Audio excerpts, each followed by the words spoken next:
Olá, amigos, tudo bem? Espero que sim. Bem, estamos de volta aqui para darmos continuidade à nossa leitura e estudo do livro dos Espíritos.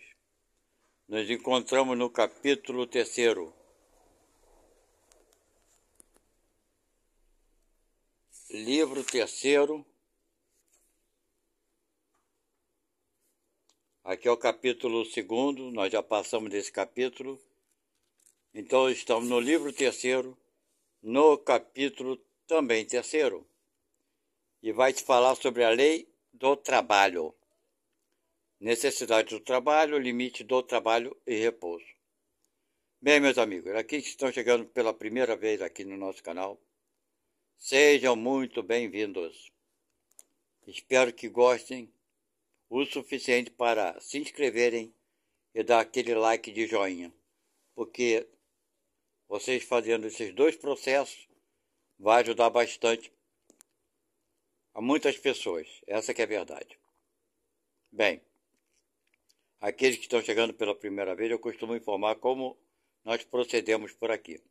Eu faço a leitura do livro dos Espíritos e quando acho relevante, na minha opinião, eu dou meus palpites sobre aquilo que estamos lendo, sobre a informação que os Espíritos estão nos dando. Quero explicar também a vocês que nem sempre eu concordo com aquilo que os Espíritos nos dizem aqui. Não quero com isso dizer que eu sou dono da verdade, ok? Acredito muito que eu tenho direito à minha opinião e acredito muito que vocês têm direito à opinião de vocês, talvez de concordarem comigo ou discordarem, concordarem com o livro ou discordarem, ok? Afinal, nós temos esse direito, certo? Mas eu não tenho a presunção de fazer com que entendam, que pensem que eu estou com a verdade. Muito longe disso, ok? E aqueles que estão sempre aqui nos acompanhando, sejam, bem-vindos ao retorno de vocês ao nosso canal. Então vamos lá, gente. A pergunta será, vamos falar sobre a necessidade do trabalho. A pergunta 674. E Kardec pergunta. Todas as perguntas aqui são Kardec que faz aos espíritos, ok? A pergunta de número 674. A necessidade do trabalho é uma lei da natureza? Será que isso é? Resposta. O trabalho é uma lei natural. Por isso mesmo é uma necessidade. E a civilização obriga o homem a trabalhar mais porque aumenta suas necessidades e seus prazeres. Vocês entenderam aqui? Naturalmente, se você não trabalhar, você não come. Aí você vai falar, mas o camponês, se ele não plantar, ele não vai comer. Mas se a fruta cai na boca dele também, não, se ele não colher, mesmo que seja aquele cara bem preguiçosinho, né? Vamos falar assim, que vive lá no meio do mato e vive comendo as frutas, vai ter que pegar e colher, minha gente. Não é um trabalho? Claro que é. Mas o homem vai criando maiores necessidades de trabalho porque vai criando também maiores necessidades de seu conforto, seu bem-estar, seu prazer, não é verdade? Então ele vai aumentando automaticamente essa necessidade. Como é que você vai ter as coisas se não trabalhar? Não é verdade? É assim que a coisa funciona, é uma lei natural. Agora existem vários tipos de trabalho, tá, gente? Aqui especificamente está falando sobre um tipo de trabalho, que é daquele que, vamos botar assim, nos sustenta, não é verdade? Mas existem outros trabalhos que vão falar, provavelmente vão falar ali na frente. Vamos lá, não quero me antecipar não. Vamos lá, número 675. Não se deve entender pelo trabalho senão as ocupações materiais. Quer dizer, não se deve entender pelo trabalho.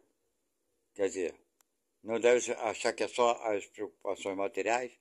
Agora vem o que é uma coisa que não é remunerado, ok? Aí ele falou, responde, não. O espírito trabalha como o corpo. Toda ocupação útil é um trabalho. Agora está falando de outro tipo de trabalho. Ok? O espírito trabalha como o corpo, ou seja, nós trabalhamos tanto quanto o corpo. Quando podemos trabalhar? Quando trabalhamos geralmente? Quando dormimos. Né? Quando vamos para a parte espiritual. Às vezes a gente trabalha, às vezes bagunça. Não é verdade? Então vamos lá. Outra pergunta. Por que trabalho é imposto ao homem? Mas não é imposto ao homem não, cara. Se o cara quer ter conforto, eu estou respondendo, né, antecipadamente.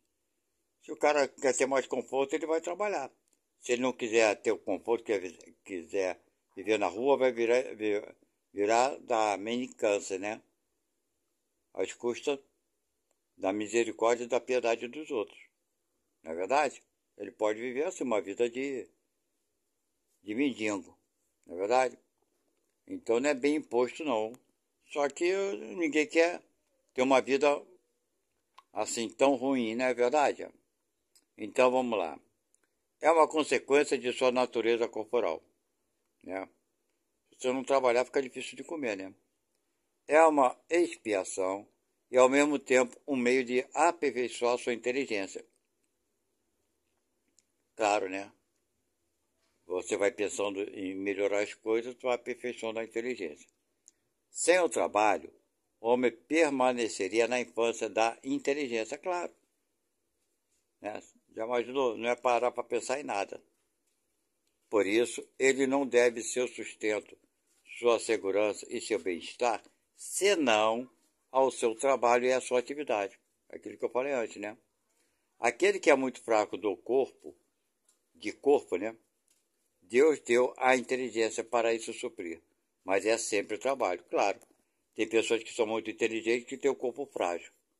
Não é verdade? Então eles trabalham com o quê? Com a inteligência. Tudo é trabalho. Uns são o trabalho fisicamente mais pesado, outros não. Pergunta: por que a própria natureza provê todas as necessidades dos animais? Eu botei aqui, né, em caneta. Ou seja, por que o animal não trabalha? Foi isso que Kardec quis perguntar, né? Embora se pense assim, todo animal trabalha também sem saber que estão trabalhando. Vamos ver o que eles falam. Tudo trabalha na natureza. Os animais trabalham como tu, mas seu trabalho, como sua inteligência, é limitado ao cuidado de sua conservação. Eis porque, entre eles, o trabalho não conduz ao progresso. Claro, eles não melhoram nunca aquele tipo de trabalho que eles exercem, certo? Enquanto que no homem, ele tem um duplo fim. A conservação do corpo, claro, né? Que é se alimentar para sobreviver, e o desenvolvimento do pensamento, que é também uma necessidade, e que o eleva acima de si mesmo. Quando digo que o trabalho dos animais é limitado ao cuidado de sua conservação, entendo o fim a que se propõe trabalhando, mas eles são inconscientemente e tudo provendo suas necessidades materiais, agentes que secundam os desígnios do Criador. E seu trabalho não concorre menos ao objetivo final da natureza, se bem que é muito frequentemente não descobris o resultado imediato. Que a gente nunca vê esse resultado imediato. Por exemplo, quantos animais, ou pássaro, ou qualquer outro tipo de animal, eles fazem um trabalho inconscientemente, não sabem que estão trabalhando.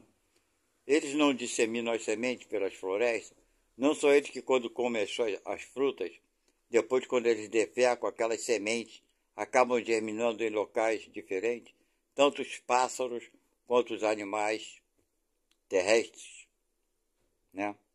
Então, é um trabalho? Lógico que é um trabalho. Tudo trabalha, tudo na natureza tem seu motivo de ser.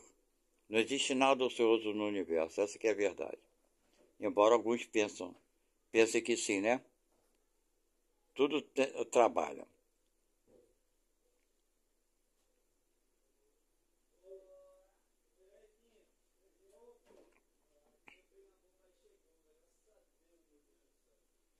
Aí eu botei aqui, né?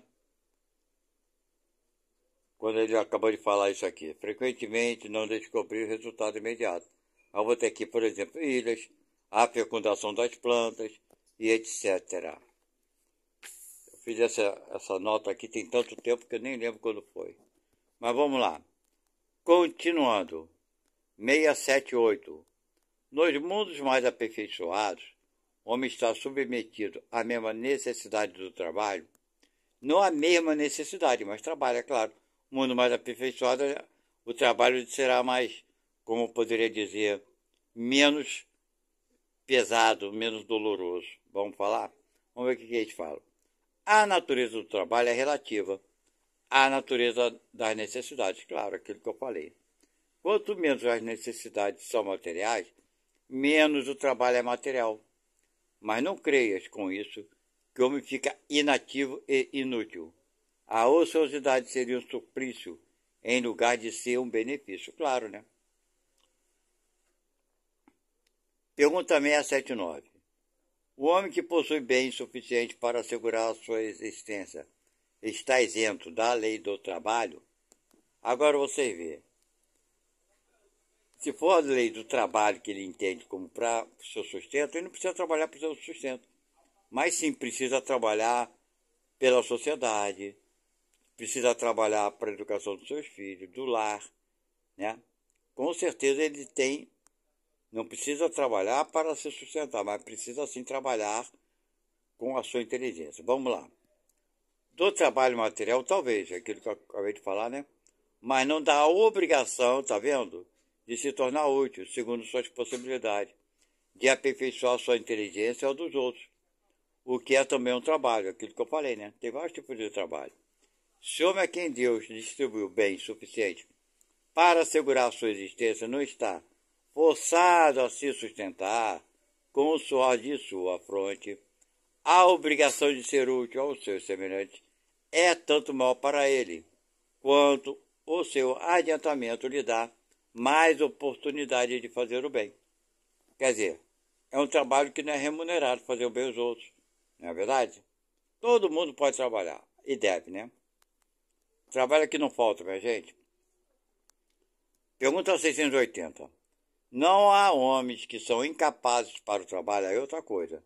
Qualquer que seja e cuja existência é inútil. Não existe existência inútil. Vamos ver o que ele responde. Deus é justo e não condena senão aquele cuja existência é voluntariamente inútil, ou seja, aquele que escolhe ser inútil e vive na dependência do trabalho dos outros, né? Tem os filhos que pensam assim, né? Ele quer que cada um se torne útil, segundo suas faculdades.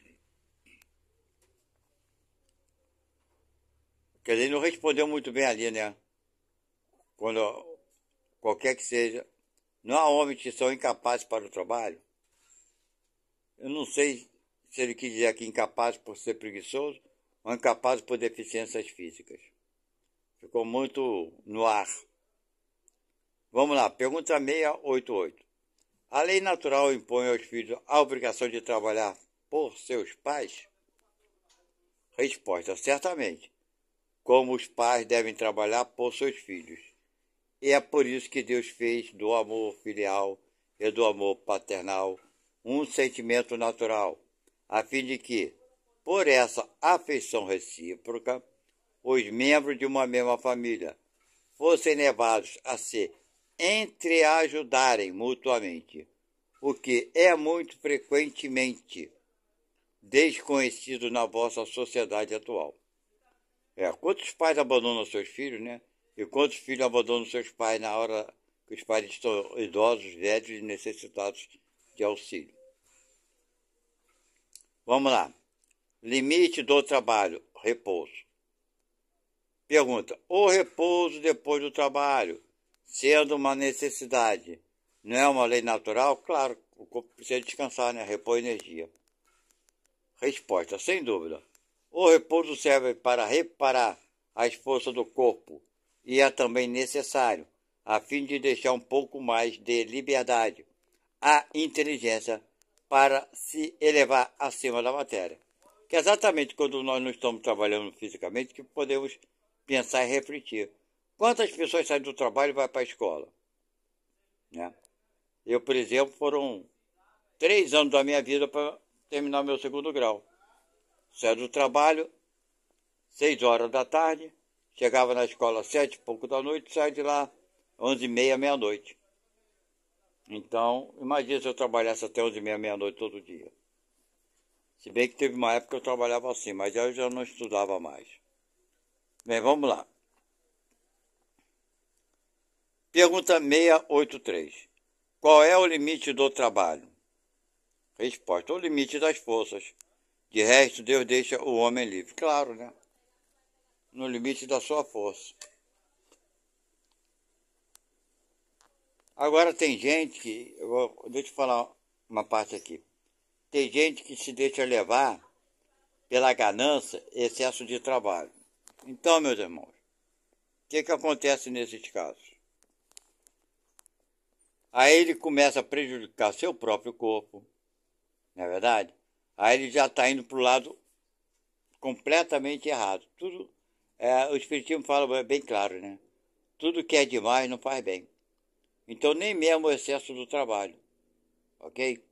Tem gente que tem uma obsessão pelo trabalho para dar bem-estar para a família, coisa descontrolada para ter bem-estar, para ter dinheiro, né, para aumentar a sua conta bancária. Então ele está trabalhando ali pela ganância, ok?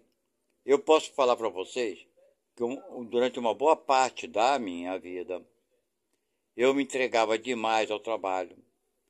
A parte da minha vida é que eu estava casado, eu tinha 3 filhos, tinha que sustentar a família.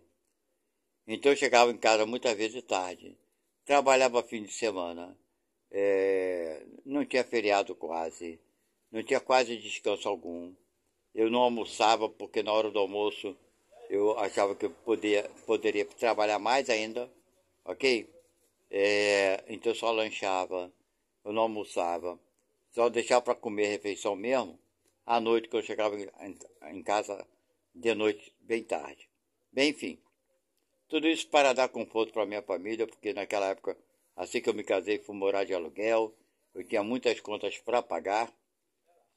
O único jeito que eu poderia pagar todas as contas era trabalhando. E tentando juntar dinheiro para comprar um imóvel, um lar para a minha família, para os meus filhos, para não passar aquilo que eu estava passando, que era a dificuldade de ficar pagando aluguel, aluguel, aluguel. Ok? Bem, por experiência própria, eu adquiri, com esse excesso de trabalho, por falta de alimentação, adquiri 2 doenças que eu não tinha antes de me casar. Foram 2 doenças que eu tenho comigo até hoje. Uma foi a gastrite, né? E a outra foi a pneumonia, ok? Uma por excesso de trabalho e falta de alimentação, né? Que é a pneumonia, né? Você não se alimentar direito. Peguei uma gripe forte, não me cuidava direito, peguei a pneumonia. E a gastrite por excesso de falta de alimentação também, e uma gastrite nervosa também. Eu não almoçava, só lanchava, porque eu achava que esse tempo de 1 hora ou 2 de almoço eu tinha que estar trabalhando para poder produzir mais e juntar dinheiro. Todo o dinheiro que eu conseguia, quando chegava num certo valor, né, que dava para eu comprar um imóvel, à vista não, mas pelo menos dar uma entrada boa e parcelar o restante, acontecia desse dinheiro ser perdido de uma forma ou de outra. Tomava golpe, era roubado, enfim. E mesmo assim eu não desistia. Perdi e continuava seguindo em frente sempre assim. Ok? Então, meus irmãos, não consegui dar aos meus filhos aquele conforto que eu imaginava que poderia dar. Por quê? Porque passado muitos anos, depois de tantas perdas financeiras e coisa e tal, eu com muita dificuldade, bem, enfim, quando consegui comprar uma casa, financiada, claro, não à vista, meus filhos já eram adultos, né? A primeira coisa que eles fizeram foi, tipo assim, abandonar a casa que era própria. Eu pagava a prestação, era financiada, mas enfim, nenhum dos filhos se preocuparam com a casa, né? Nem com coisa alguma da casa. Casaram e tomaram o seu rumo. Ok? Então eu vivi uma vida de privações, de sacrifício. Para quê? Sabe? Disso eu me arrependo sim. Sabe por que eu também me arrependo? Porque às vezes eu chegava em casa às 11 horas da noite, meia-noite. Meus filhos estavam dormindo, sabe? Eu quase não via meus filhos. Sábado e domingo, eu pouco tempo ficava com eles. Trabalhava sábado, feriado, etc e tal. Às vezes chegava tarde da noite, eu ia no quarto deles, fazia questão de acordar, dar um beijo, eles olhavam para mim, sabe? Todo mundo quando está dormindo não gosta de ser incomodado. Então eu pouco incomodava eles. Então isso eu perdi bastante. Agora eu ganhei sim uma gastrite e uma úlcera. A moça não chegou a ser úlcera. Uma gastrite que quase virou uma úlcera e uma pneumonia que eu tenho comigo até hoje. Vocês entenderam? Era uma ignorância? Era, lógico que era uma ignorância. Mas eu não estava fazendo nada por mim, mas sim para eles. Deu para entender? E quando ficaram adultos, a casa, ninguém deu valor à casa. Mais tarde eu acabei vendendo a casa, desfiz a casa. E era um lar que poderia pertencer a eles. Eles pouco valor, não deram valor, pouco valor deram, não deram valor nenhum. Ok? Então, meus amigos, isso é uma experiência que eu passei. Se vocês têm seus filhos, sabe, dá a eles outra coisa, dá educação, dá ensinamento, e eles que corram atrás dos bens materiais. Porque às vezes a gente se mata, para dar mais conforto, para quando eles forem adultos não passarem pela dificuldade que você passou, e eles estão se lixando para isso. Deu para entender? Eles não estão nem aí para isso. Então, meus irmãos, esse excesso de trabalho também é prejudicial, embora seja nobre. No meu caso, eu não fiz por mim. Eu nunca me preocupei em andar bem vestido, ter as melhores roupas de marca, mas sim, eu procurava dar o melhor conforto que eu pudesse dar para os meus filhos. Então também isso não é legal, exagero de trabalho, ok? Então vamos para a pergunta então.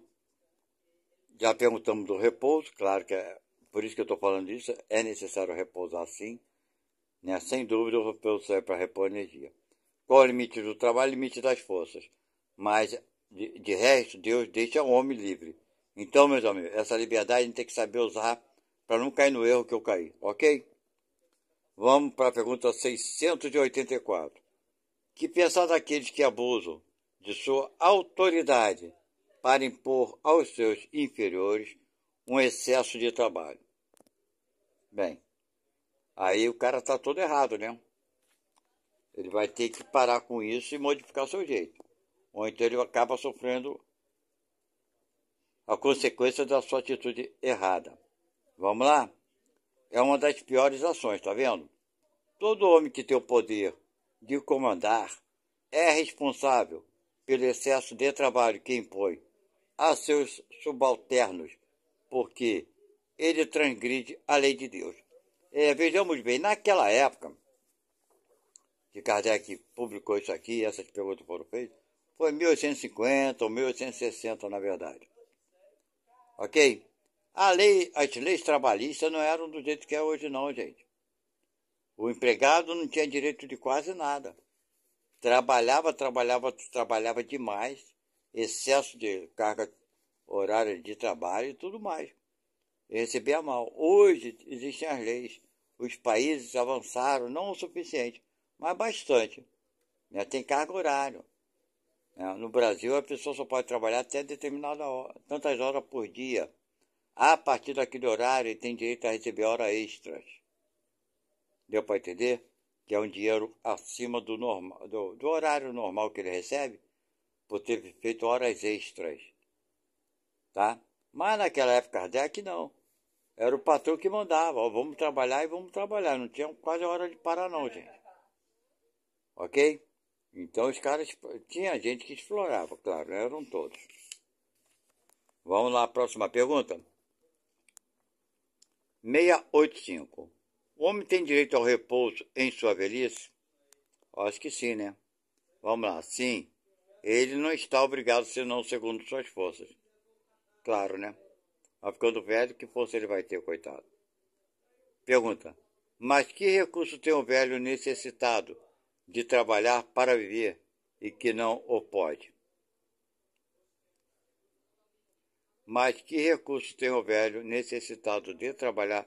Quer dizer, que recurso? Ele precisa trabalhar para sobreviver, mas não pode. Como é que ele vai fazer? Qual a situação? Aí vai responder aqui: o forte deve trabalhar pelo fraco. Na falta da família, a sociedade deve tomar-lhe o lugar. É a lei da caridade. Então isso já acontece bastante, né? Porque naquela época acho que nem aposentadoria existia. Hoje em dia, então, a sociedade, querendo ou não, esse fato depende do país, não sei como é que são os outros países lá fora. Mas aqui no Brasil, a partir dos 65 anos, todo cidadão tem direito a uma aposentadoria. Isso é o quê? É a sociedade que está provendo o quê? As necessidades. E ele continua explicando aqui: não é tudo dizer ao homem que ele deve trabalhar. É preciso ainda que aquele que espera a sua existência do seu labor encontre em que se ocupar. Não é verdade? E é o que nem sempre ocorre. Quando a suspensão do trabalho se generaliza, toma as proporções de um flagelo como a miséria. A ciência econômica procura o remédio no equilíbrio entre a produção e o consumo. Mas esse equilíbrio, supondo-se que seja possível, terá sempre intermitências. E durante esses intervalos, o trabalhador não deve viver menos. Quer dizer, nas dificuldades, o trabalhador vai fazer o quê? Ele continua vivendo, né? E aí? Aí ele continua: há um elemento que comumente não entra na balança e sem o qual a ciência econômica não é mais que uma teoria: a educação. Não a educação intelectual, mas a educação moral. E não ainda a educação moral pelos livros, mas aquela que consiste na arte de formar os caráteres e a que dá os hábitos, porque a educação é o conjunto de hábitos adquiridos. Quando se pensa na massa de indivíduos jogados cada dia na torrente da população, sem princípios, sem freios, entregues aos seus próprios instintos, deve-se espantar das consequências desastrosas que resultam. Quando essa arte for conhecida, cumprida e praticada, o homem ocasionará no mundo hábitos de ordem e de previdência para si mesmo e os seus, de respeito por tudo o que é respeitável, hábitos que lhe permitirão atravessar menos penosamente os maus dias inevitáveis. A desordem e a imprevidência são duas chagas que só a educação bem entendida pode curar. Esse é o ponto de partida, o elemento real do bem-estar, a garantia da segurança para todos. Então, qual o problema do trabalho, essa relação do trabalho, as dificuldades? Porque nós não temos ainda uma boa educação moral, certo? Porque se tivermos uma boa educação moral, quando nós crescermos, nos tornarmos patrões, empregados, empresários, tudo isso aí, vamos respeitar o funcionário, vamos fazer o possível se eu for patrão, se eu for dono de uma empresa, para que nos momentos de escassez, seja da água, seja da produção de alimento, porque a natureza, né, reflete em tudo, né, na produção de todo tipo que é produção. E pode acontecer desastres, doenças, pandemia, tudo isso aí que a gente está vendo aí. Mas enfim, mas se tiver uma educação moral lá do princípio, a gente sempre vai conseguir contornar isso com mais sabedoria, sem faltar o necessário para aqueles, né, que porventura forem atingidos por qualquer tipo de calamidade. Mas como já ainda não temos essa educação, esse respeito, né, pelas coisas, pelo próximo principalmente, vamos ficar passando por dificuldades, ok?